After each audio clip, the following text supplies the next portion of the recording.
मेरा नाम है हरिया, मैं काम करता हूँ बहुत बढ़िया, खाता हूँ खाना और रोज गाता हूँ गाना। अरे यार, आज तो बहुत देर हो गई। इस खतरनाक जंगल को देखकर तो मेरे हाथ पैर ठंडे हो गए हैं। अगर मैं वक्त पर गांव नहीं पहुंचा तो मालिक बहुत नाराज हो जाएंगे। तभी हरिया को एक आवाज सुनाई देती है। सुनिए हरु जी। अरे, ये आवाज किसने दी? तभी हरिया को सामने कुछ दूर एक औरत खड़ी दिखाई देती है। अरे भाई, ये औरत अकेली इतनी रात को इस जंगल में क्या कर रही है? चलकर पूछना पड़ेगा। फिर हरिया अपनी बैलगाड़ी उस औरत के सामने लाकर रोक देता है और उससे पूछता है।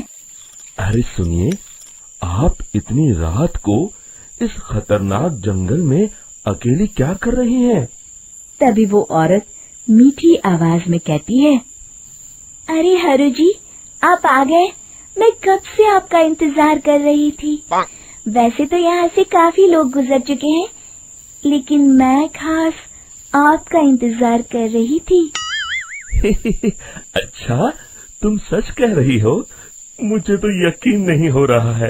वो क्या है ना, आज तक किसी ने मुझसे इतने प्यार से बात नहीं की। हाँ हाँ हरु जी, मैं सच कह रही हूँ। अब देर मत करिए और जल्दी से मुझे मेरे घर तक छोड़ दीजिए। हाँ हाँ, कौन सी बड़ी बात है, अभी छोड़ देता हूँ। आप मेरे पीछे बैलगाड़ी में बैठ जाइए और मुझे रास्ता बताते चलिए। फिर वो औरत हरिया की बैलगाड़ी में बैठ जाती है और हरिया बैलगाड़ी हाँकता हुआ आगे चल पड़ता है। फिर उस औरत के बताए हुए रास्ते पर चलते चलते हरिया बैलगाड़ी लेकर एक काली गुफा के आगे आकर रुक जाता है। हरिया उस औरत से पूछता है। हाँ देवी जी, आपका घर कहाँ है? यहाँ तो एक गुफा के अलावा और कुछ नहीं है। तभी अचानक वो औरत हवा में उड़ने लगती है। देखते ही देखते उसका सुंदर रूप एक डरावनी चुड़ैल में बदल जाता है और वो जोर जोर से हंसती है। अरे तू तो एक नंबर का बेवकूफ निकला। तू तो बड़ी आसानी से मेरी बातों में आ गया। अरे मर गया रे, ये तो एक चुड़ैल है। हे भगवान बचा ले, ये तो बड़ी डरावनी दिखाई दे रही है। और फिर अगले ही पल हरिया की बैलगाड़ी में रखा सारा सामान हवा में उड़ता हुआ उस काली गुफा के अंदर चला जाता है और वो चुड़ैल भी उस गुफा के अंदर जाकर कहीं गायब हो जाती है।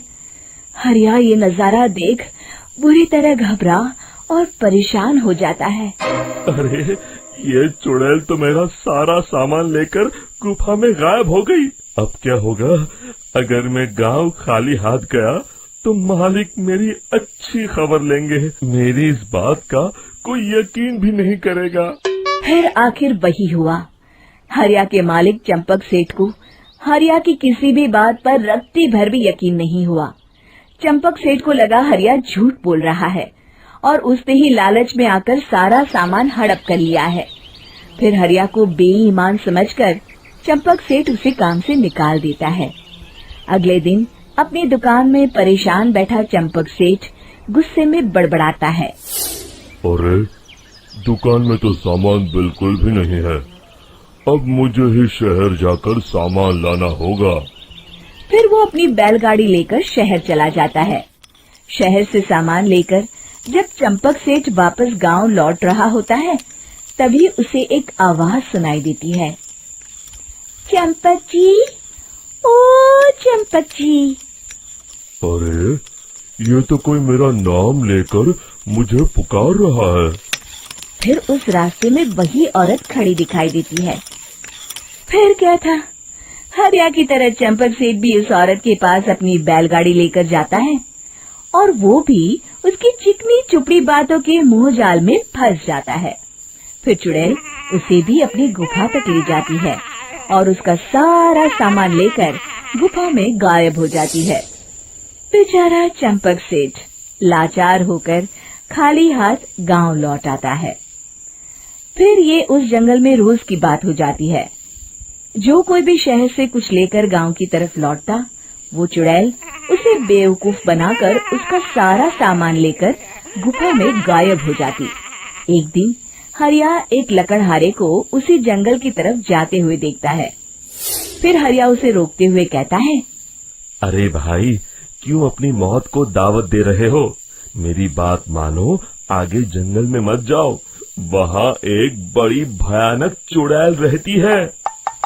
लकड़हारा हरिया की बातों को नजरअंदाज करते हुए कहता है, अरे भाई, मुझे पहले ही बहुत देर हो चुकी है, मुझे जाने दो भाई। शाम तक लकड़ियाँ काट कर शहर के बाजार में बेचना है। तुम अपनी ये कहानी किसी फुर्सत में बैठे इंसान को सुनाओ, मैं तो चला। इतना कहकर लकड़हारा वहाँ से आगे जंगल की तरफ चला जाता है। फिर अगले दिन गांव के मुखिया के घर के बाहर बहुत सारे लोग जमा हो जाते हैं। तभी हाथ में कुल्हाड़ी लिए खड़ा लकड़हारा कहता है, अरे मुखिया जी, अब आप ही हमें बचाइए उस जंगल वाली चुड़ैल से। हमारा सारा काम तो शहर से ही होता है। अरे मुखिया जी, उस चुड़ैल की वजह से तो मैं पूरी तरह बर्बाद हो गया हूँ। हम सबको मिलकर उस चुड़ैल का कोई इलाज करना पड़ेगा। तभी भीड़ में खड़ा वीरा कहता है, आप लोग चिंता मत करिए, कल से वो चुड़ैल किसी को नहीं लूट पाएगी। मेरे पास एक बहुत अच्छी तरकीब है। तभी चंपक सेठ उसका मजाक उड़ाते हुए कहता है, अरे तेरा नाम वीरा है तो क्या हुआ? तूने अभी उस चुड़ैल को देखा नहीं है? जाकर अपना काम कर, बड़ा आया।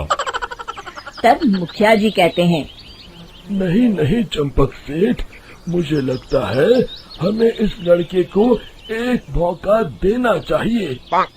फिर सभी गांव वाले मुखिया जी की बातों से सहमत हो जाते हैं और वीरा शाम को एक बैलगाड़ी में कुछ सामान लादकर उस जंगल की ओर चल देता है।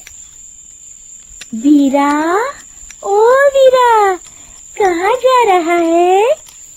तभी वीरा मुड़ के देखता है, वही चुड़ैल एक औरत के रूप में खड़ी है। अरे बहन जी, मैं आपको ही ढूंढ रहा था। देखिए, मैं आपके लिए क्या लाया हूँ। है? अरे वाह, तो खुद मेरे लिए इतना सामान लाया है। तू ही अकेला गांव में समझदार है।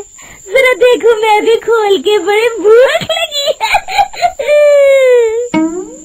जैसे ही चुड़ैल उस सामान पर से कपड़ा हटाती है, एक भगवान शिव की तेज रोशनी उसके अंदर मूर्ति से निकलती है और चुड़ैल अपने असली रूप में आकर जलने लगती है। अरे मैं जल रही हूँ, बचाओ! बचाओ! ओम नमः शिवाय! मर गई मैं! देखते ही देखते वो चुड़ैल राख के साथ उड़ जाती है और सभी गांव वाले भी वहां जाते हैं। शिक्षा बुराई पे सदा अच्छाई की ही जीत होती है।